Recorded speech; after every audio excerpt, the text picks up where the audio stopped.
Ahora, cuando la Biblia dice en el principio creó Dios los cielos y la tierra, aquí encontramos una postulación científica que la famosa ley de la entropía o la segunda ley de la termodinámica confirman, y es la siguiente: cuando dice la Biblia en el principio, estamos hablando del principio del espacio, del tiempo y de la materia.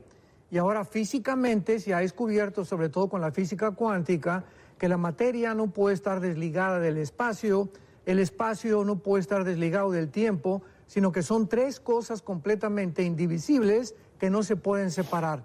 Entonces, cuando la Biblia dice en el principio, vemos nosotros que el espacio tuvo un tiempo en el que comenzó, el tiempo comenzó precisamente en el versículo 1 y además la materia también.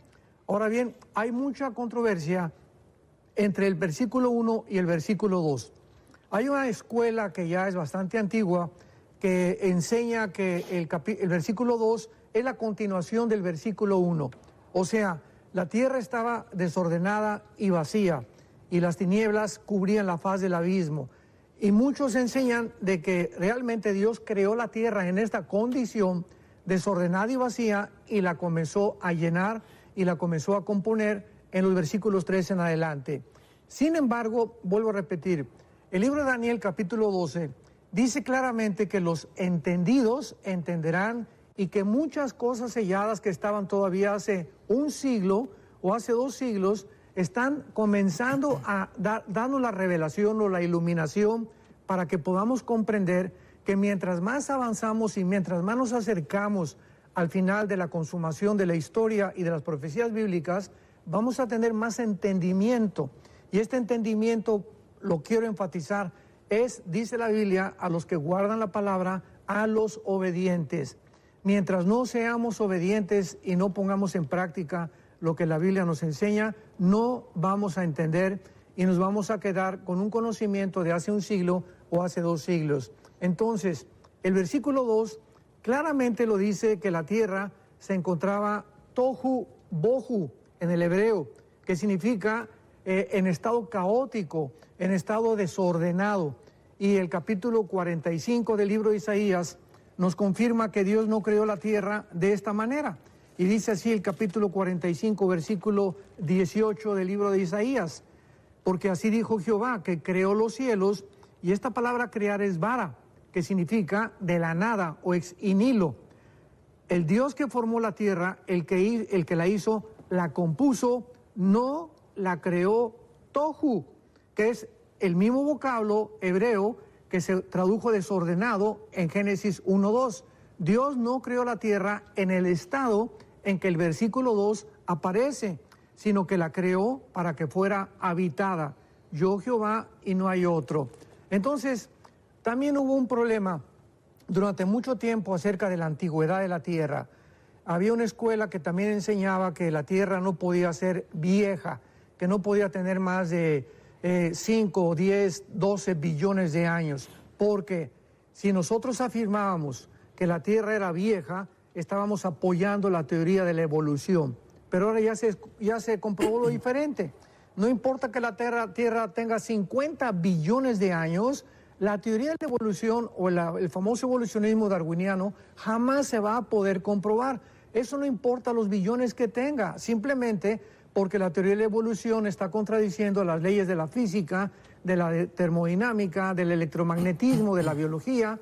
Entonces es imposible ya sostener que el ser humano pudo ser el resultado de un accidente o de una evolución natural. Entonces la Tierra, ya de acuerdo a la astrofísica, de acuerdo al potasio, argón, al carbono 14, a la radiactividad, que son elementos que usan los científicos para poder determinar, no con exactitud, porque no hay nada que con exactitud pueda determinar la edad de la Tierra, pueden ya comprobar claramente que la Tierra tiene más de 10 billones de años. Además, ahora la paleontología, ¿verdad?, nos demuestra, y la arqueología, que los huesos que se han encontrado, por ejemplo, en Argentina, hace poco encontraron huesos de dinosaurios y sujetos al carbono 14 demuestran que tienen casi 10 billones de años. Entonces no hay ninguna contradicción entre la ciencia y lo que enseña la Biblia, porque la Biblia no nos da la edad de la Tierra. Simplemente dice, Dios creó los cielos y la tierra. Ahora bien, si la tierra fuera joven, podemos preguntarnos entonces, ¿en qué época fueron creados los ángeles? Porque es claro en Job capítulo 28, en Hebreos capítulo 1, que la tierra tiene muchísimo tiempo y que los ángeles existieron antes que nosotros. Entonces los ángeles forzosamente ya se encontraban en estado caído antes de que el hombre fuera creado.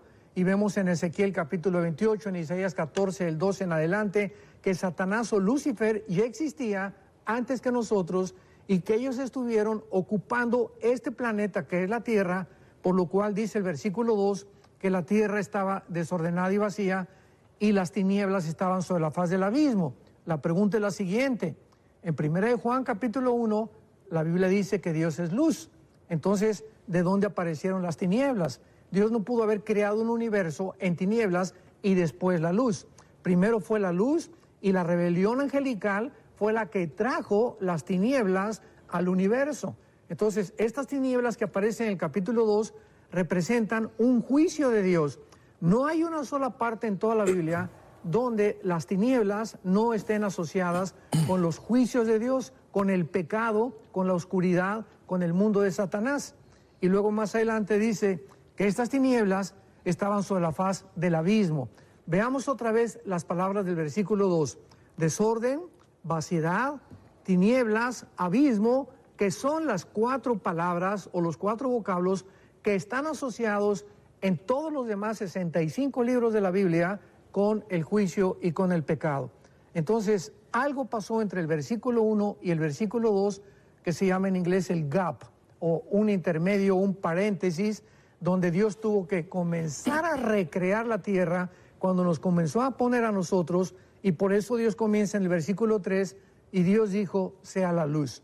Dios tenía que disipar las tinieblas que entraron con la caída de Satanás para que Dios pudiera comenzar a levantar al ser humano. Una pregunta, aquí es donde muchos cristianos entonces no creen en la, digamos, creen que es más bien algo que metafórico. Sí, porque leyendas. Porque dicen que la Tierra es joven, ¿verdad? La tierra, según ellos, el planeta Tierra es joven, 6,000 y tantos de años, ¿verdad? Si vamos a contar desde el calendario principio hebreo de la creación hasta aquí, correcto, entonces se habla de 6,000 y tantos años.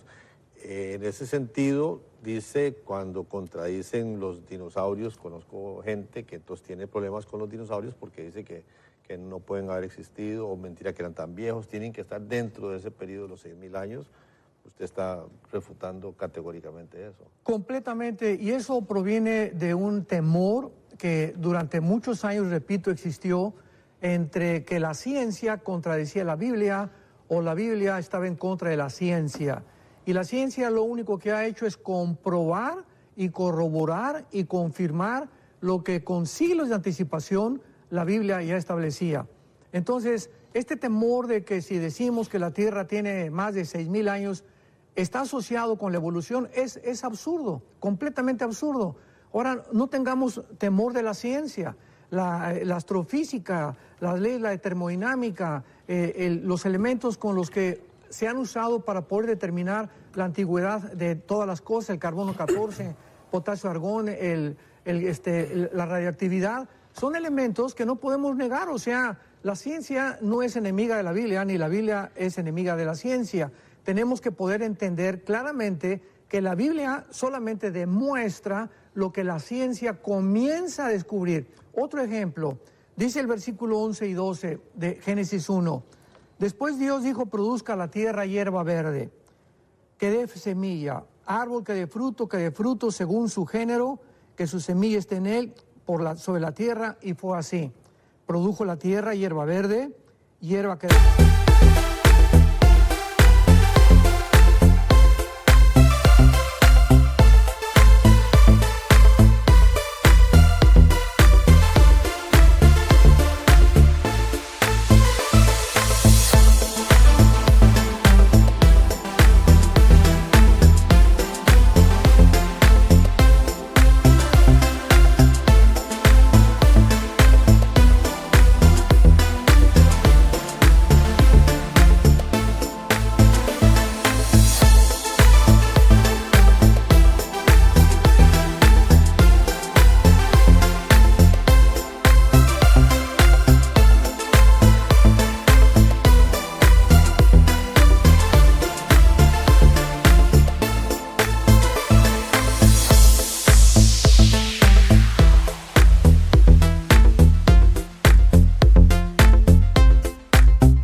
semilla según su naturaleza, árbol que da fruto, y observamos la repetición según su género, según su naturaleza, según su género, que continúa en todo el capítulo 1 repitiéndose. ¿Qué es lo que está la Biblia demostrando aquí que es irrefutable científicamente? Que hasta 1860 Gregorio Mendel descubre las leyes de la herencia. Y cuando este monje comienza a hacer experimentos con los chicharitos, demostrando que hay una transmisión genética de un chicharito al otro chicharito, sin que pueda él haber profundizado más, hasta después de un siglo, cuando en 1954 los doctores Watson y el doctor Crick, que les dan el premio Nobel de Química por haber descubierto el ADN o el ácido desoxirribonucleico, que es el código genético que tenemos de información en cada una de las billones de células de nuestro cuerpo y de todos los seres vivientes. Entonces, esto es impresionante, porque hasta el siglo pasado se comprueba lo que la Biblia decía hace casi 5.500 años, que la genética Dios la estableció para que...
transmitida a través de lo que se descubre que es el ADN. Ahora, muy bien, el ADN impide la evolución.